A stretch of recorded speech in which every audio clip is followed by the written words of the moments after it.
你好，今天我们来学习第二课。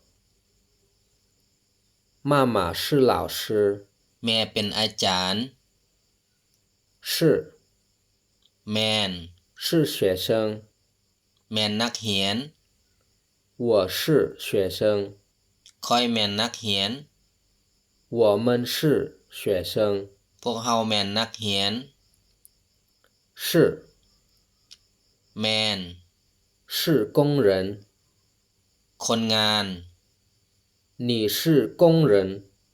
เจ้าเป็นคนงาน你们是工人。พวกเจ้าแม่นคนงาน是แม่น是医生。แม่นท่านหมอ他是医生。เราแม่นท่านหมอ他们是医生。พวกเขาแม่นท่านหมอ不是บ่แม่น他不是大夫。เราบ่แม่นท่านหมอ他们是老师。พวกเขาแม่นอาจารย์吗？คำถาม是学生吗？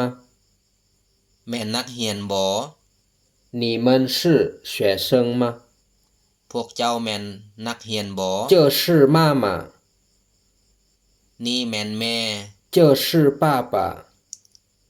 นี่แม่นพ่อ那是我。 นั่นแม่นค่อย妈妈是老师。 แม่เป็นอาจารย์爸爸是医生。 พ่อเป็นท่านหมอ我是学生。ค่อยแม่นนักเรียน